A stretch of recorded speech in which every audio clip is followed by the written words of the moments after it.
la ko bind.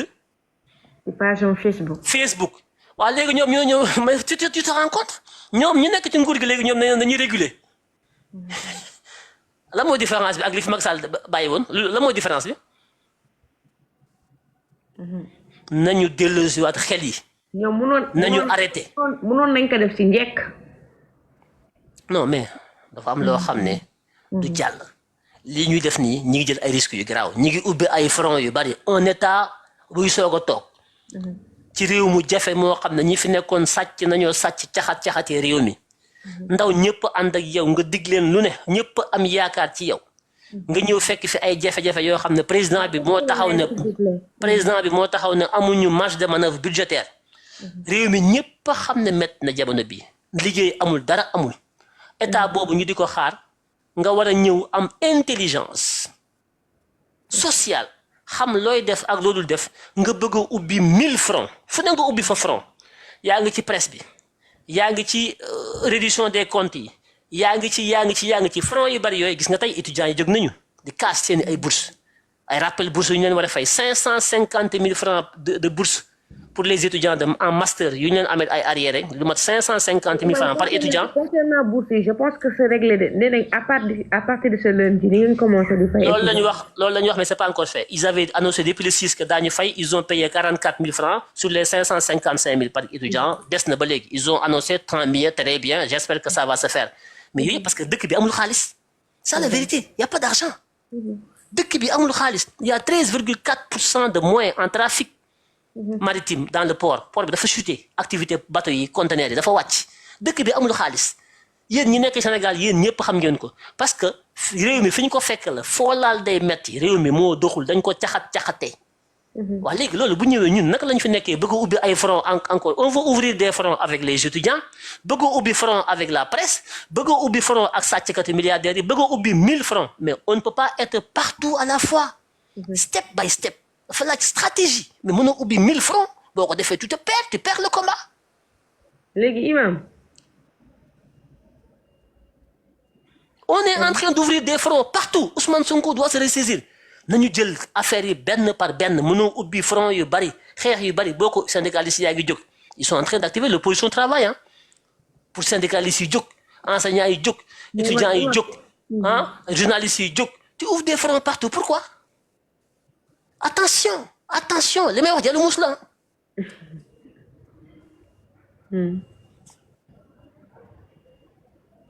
réew mi fi mu toll ci ay jafe-jafe bu ñu deful ndànk maa ngi koy wax nag fii laa koy waxee en exclu fii laa gisoo ni population bi actuellement li ñuy nekk di dund nii gouvernement bii weesu retombé gouvernement conséquence gouvernement yi bii weesu li ñu fi def loolu moo tax ñu ngi koy gën a dund mais bu fekkee 100 la 75% yi ci jafe-jafe yi Sénégal yi dund mi ngi jógee ci gouvernement Macky Sall bi fi jóge doo jël lépp jox leen ko de 75% yi ñi fi jóge ñoo yàqu réew mi ñoo ko fi bàyyi am na 25% boo xam ne suñu responsabilité ñun ñi doon xeex ñun ñoo ne mën nañu nan ñu jox bu ñu joxee daañu def lii ak lii ak lii ak lii ak lii 25% yooyu ñun la 25% yooyu nañ ko assumer mais dafa yomb rek lépp ñu naan Macky Sall ooy ñi fi déedéet nit da ngay responsable mënoo jël lépp naan kon ñun bu fekkee ñun on n'est pas responsable ñun lu ñu fi def kon kenn nañu wàcc jox ñeneen ñun dañu ci am part de responsabilité te suñu part de responsabilité mooy lii may wax nañu bàyyi di ubbi ay front yu dul jeex di dagg boo demee port wàllu Diouf Bodiang ngay dagg foo dem Fadilou Keita ngay dagg CDC Aline Sall ngi dagg ci presse bi kenn ku ne yaa ngi yow sa ciseau di xotti rek ñun soxlawuñu kuy xotti kuy ñaw la ñu bëgg kuy ñaw pas kuy xotti donte xotti ak ñaw ñoo ànd mais ñoom dañuy dagg rek menace xupp dóor doole ji état du pour dajj doole état pour defar la maa ngi leen di invité ci loolu di inviter le président de la République le premier ministre Ousmane Sonko ñoom ñaar ñëpp ñu am un discours d'apaisement un discours de rassemblement parce que l'économie ne peut pas décoller dans un contexte de peur dans un contexte de psychose dans un contexte de menace dans un contexte de dóor ay marteau di xotti loolu bu amee nit ñi war a investir seen futur dal du ñu investir lii moo tax dëkk bi métti on a besoin d'un apaisement On a besoin que les gens aient confiance en eux. Le président de la République doit recevoir le secteur privé qui travaille. Le Premier ministre, pareil, nous apaiser les gens. Le secteur privé doit investir dans ce pays pour créer des emplois. C'est ça la vérité. Mais lolu terewul ngay def sa réduction des comptes sàcc yi jàpp leen mais mënuñoo xëy suba ba ngoon di wax waxi sàcc taxul kenn añ bu mi dee jàpp sàcc yi ci liggéey bi la bokk mais fexe ba koom-koom bi dox fexe ba économie bi tourné ci liggéey bi la bokk loolu la ñu fi fale. mais imam sàcc bi c'est très important parce que am na ñoo xamante ne ñu bëri ay milliards lañ jël. te milliards yi buñ ko récupéré mën nañu jëriñ dara. ma ni benn dërëm ci sàcc gi ñu sàcc ci réew mi duñ ko bàyyi dërëm yëpp la ñu topp. sàcc gi néew mën nañ ko bàyyi de sàcc gi dañ ko sañ a bàyyi sàcc gi Ousmane Sonko bu ñu leen toppal Ousmane Sonko jëmaat dañuy wàcc de il faut ñu nangu suñu ay milliards. loolu force la. waaye dama ne suñu liggéey yëpp wut a nekk loolu kese. dëgg la c'est vrai. wut a nekk topp ay sàcc di nangu sàcc yoo xam ne yaa ngi leen topp ñi ngi daw. xamoo kañ ngay récupérer xaalis bi yaa ngi ciy topp xamoo kañ lay ñëw mais jamono entre temps boobu nit ñi dañu war a lekk dañu war a liggéey. dañu war a lekk dañu war a liggéey donc bu ñii di toppi sàcc na ñii di ubbi ay entreprise na ñii di importer na ñii di exporter na ñii di produire économie bi tourner mais ñun ñëpp d'accord nañ ne affaire bi dana kekk taxaw kekk googu nag 75% yi mi ngi jóge ci ñi fi jóge sàcc yi fi nekkoon ñoom ñoo indi kekk gi 75% 25% yi ñun suñu responsabilité ñun ñoo war a am capacité de management am ay xalaat am ay projet am capacité mën a inverser la tendance pas à 100% mais ñu war ko mën a tourner à 25%. suñu def 25% mais ba ñu toogee ba léegi ban projet lañ fi teg projet boo xam ne ñi ngi liggéey mi ngi embauché ay nit projet ban toogee léegi 10 mois. pour employé. non projet buy employé ay nit ba ñu toogee ba léegi man xawma ko koo xam na ma ko wax nañu waxante dëgg bu ñu naxante. jubal jubanti baax na topp ay sàcc je suis d'accord te il faut ñu topp leen mais jamono bi ñu topp sàcc yi tamit war nañoo teg ay projet am ay perspectives. imam léegi à chaque fois dama lay déglu à chaque fois dañuy wax ne que dañoo war a jàppale ñi nga xamante ne ñooy secteur privé bi parce que ñoom ñooy créer emploi te yow lan ngay proposer. secteur privé bi dañ leen a war a rassurer dañu war a waxtaan ak ñoom mais secteur privé bi nag am na ay bandits. secteur privé bi ay wuyi moo ci ëpp ak ay hommes d'affaires 75% secteur privé bi duñu dara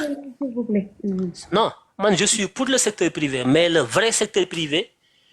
boo xam ne day nekk en partenariat sincère avec l'État État accompagner leen dafa leen ay facilités en termes donc de fiscalité dafa leen ay facilités en termes d'accompagnement et en termes d'accès au crédit bancaire dafa leen ay facilités ci réserver leen une bonne partie de la commande publique projet yi état bi am te mënu ko investir ñu boole leen ci en partenariat public privé ñu mën a def les investissements qu'il faut dans des domaines de développement socio-économique mais un secteur privé trié sur le volet boo jëlee 100 yuy wax secteur privé lañu 5 ñoo ciy liggéey wala 25 75% yëpp ay truands lañu ñooñu waxuma leen de vrais patriotes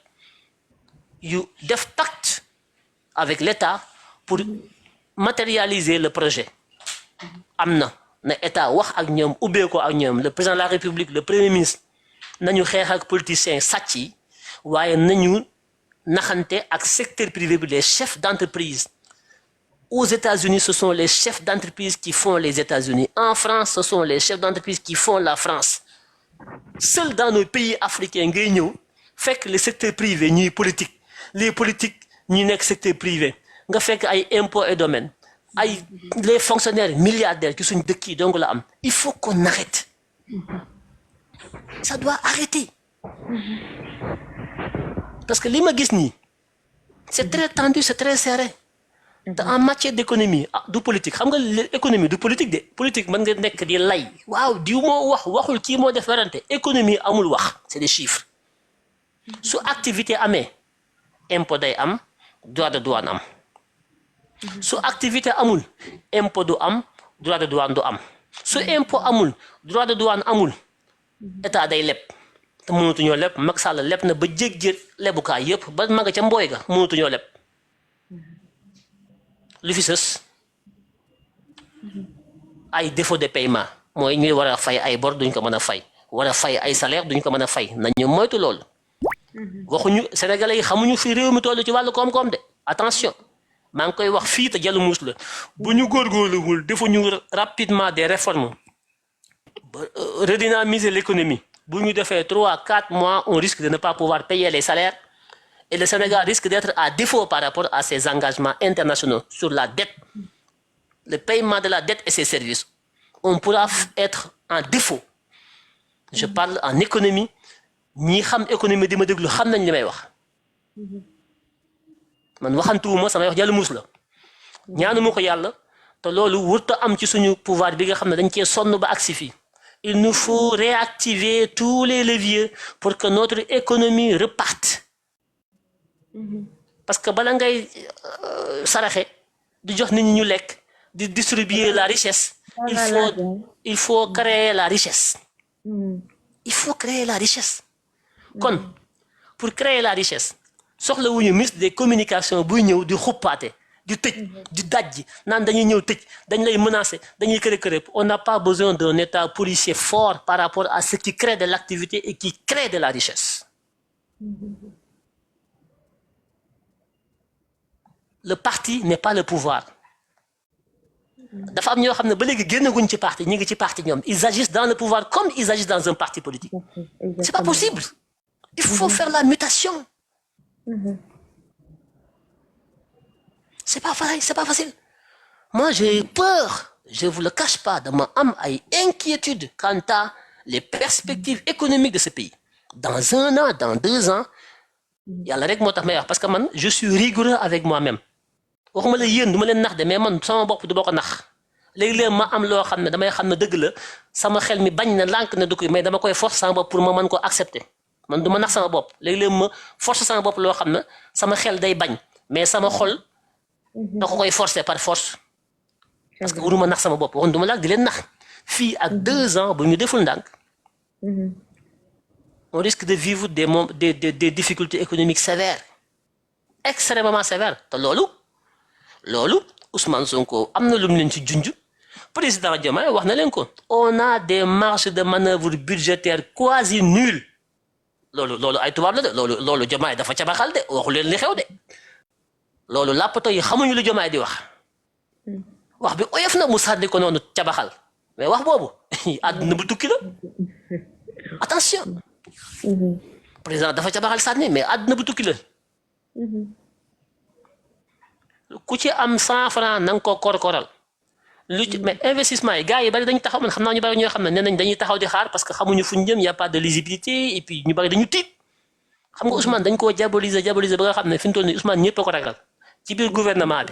bi direct DG yi ministres yi secteur privé bi ñëpp a ragal Ousmane boo waxee ñu ne yii comme Ousmane day tëjaate day dóoraate jubal jubbanti gars yaa ngi ne tekk taxaw kenn ñi wut a def dara. L'économie est sclérosée à cause de quoi les gens ils ont la peur au ventre donc Ousmane dafa war a reetaan dafa war a xàqataay dafa war a génn dafa war a ubbi buntam Ousmane dafa tëju fi mu toll nii kenn mënu ko gis koo wax mu ne mënu Ousmane day recevoir moo tax barki dem bi mu recevoir Babacar Ngom ma félicité ko ci lool. gis naa sa poste. oui ma félicité ko parce que secteur privé bi dañoo soxla ku leen rassurer.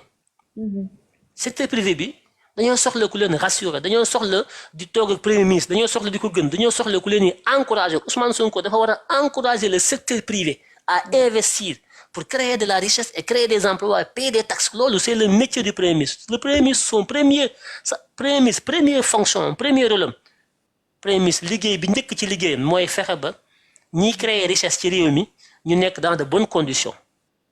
moom Ousmane Sonko loolu mooy premier liggéeyam fexe ba koom-koom bi dox.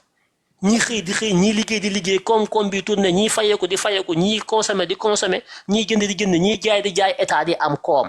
premier ministre loolu mooy mission première mais loolu kan moo koy wax Ousmane Sonko lii may wax nii Ousmane Sonko sa live bi koo mës a dégg mu koy wax Ousmane Sonko kenn amul fit sax di ko wax. kenn amul. waaw léegi fu ñu jëm. communication bi dafa xaw a manqué sax. Ousmane dafa laaj ñu koy dimbali na ubbi ay buntam recevoir Ousmane Sonko. Ousmane Sonko warul xëy nekk ci ay dossier warul xëy nekk ci ay di xool ak ay détails c'est pas son rôle un premier ministre il signe des paraphores il rencontre des investisseurs il rencontre le secteur privé il les rassure ànd ak ñoom nekk ak ñoom ci seen biir dalal seen xel ba ñoom ñu mën a génne seen ay milliards def ko ci koom-koom bi loolu mooy liggéeyu premier ministre mais premier ministre du topp ay sàcc di xool ku sàcc di xool fu xaalis bi fu mu dugg Ousmane Sonko loolu liggéeyu inspecteur des impôts la il n'est plus inspecteur des impôts il est premier ministre. parce que xaalis bi ci gafaga réew mi lay dugal. non man xam nga dama ne Ousmane Sonko na ko délégué sàcc bi ñi koy topp ñooñu Ousmane na ut mais nag xam naa amul ay nit de confiance parce que dëkk bi dafa bari ay làppatu Ousmane moo tax il est fatigué il va être partout Ousmane dafa bëgg a nekk fépp seere lépp te loolu mënut a nekk da ngay burn out. amul ñu ko jàppale ay làppatoo ko wër moo tax day sonn il faut que mu am ñoo xam ne ay Ousmane Sonko lañu comme moom mu dénk leen ay responsabilités ñu di ko saytu loolu Ousmane Sonko rôle am mooy uti xaalis. imaam rek. ut xaalis. dafal homme d'affaires yi. inciter les investissements directs et étrangers fexe ba stimuler l'économie à travers les entreprises privées yi nekk fii fexe ba ñu am banque d'investissement ci réew mi fexe ba koom-koom bi dox Ousmane Sonko il doit passer son temps à recevoir des investisseurs nationaux comme étrangers pour stimuler l'économie loolu mooy liggéeyam premier ministre mais du topp ay sàcc yi na ut ñeneen ñu leen ko toppal. man dama gëm économie dama gëm koom-koom au-delà de la politique bu jamono politique ñëwee ñu politique ku gagné mais bu ñu xasee ba gagné ba xam ki falu waxi politique dañ ko teg fële jublu ci koom-koom économie investissement production consommation épargne salaire emploi taxe. c'est très important. ah ben il faut mais état boo xam ne ku wax tëkku ku wax dóor ku wax toj ku wax menace ku wax supprimer ku wax gendarmerie ku wax cybercriminalité mais attends vous êtes en train de polluer l'environnement du marché économique. Le marché économique doit avoir un environnement aseptisé, un environnement de sérénité, un environnement de confiance. Celui qui investit, il n'a pas besoin d'avoir peur. Celui qui a peur n'investit pas. C'est vrai. Il ne faut pas apeurer les gens. Il faut qu'on arrête de les apeurer. Nous avons besoin de les apaiser au lieu de les apeurer. Je parle bien français. C'est vrai. Il ne peut pas y avoir de développement, il n'y a pas de patriotisme là où il n'y a pas d'économie. Le patriotisme, c'est l'économie.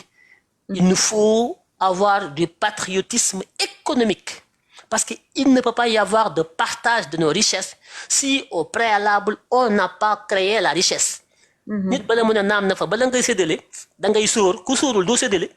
C'est vrai. ku sóorul doo séddale ceeb. Ousmane Sonko du luxus xaalis Diomaye du ko luxus bu ñu liggéeyul 10 francs duñ ko am bu ñu jox kenn du lekk kenn du naan liggéey.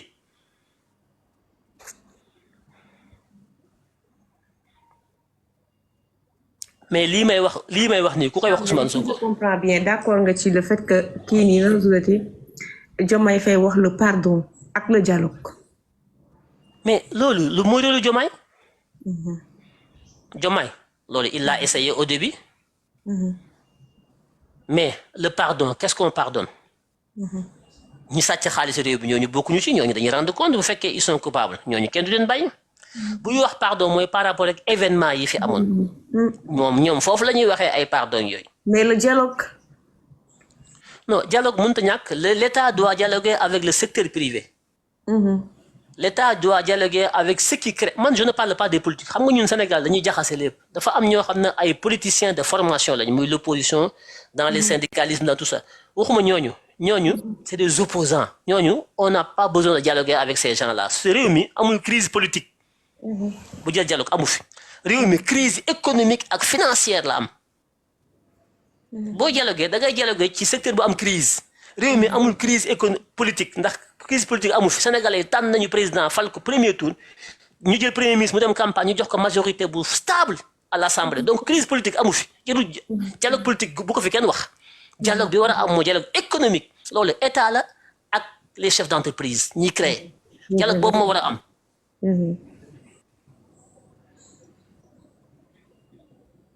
dialogue boobu moo war a am entre l'État et les partenaires financiers les partenaires économiques les partenaires sociaux dialogue boobu moo war a am fexe ba ndaw ñi nekk ci réew mi te yaakaar projet bi lool naka la ñuy amee xëy te xëy boobu du état moo koy joxe état mënut a embaucher entreprise yi ñooy suqaliku mën a embaucher. C'est vrai.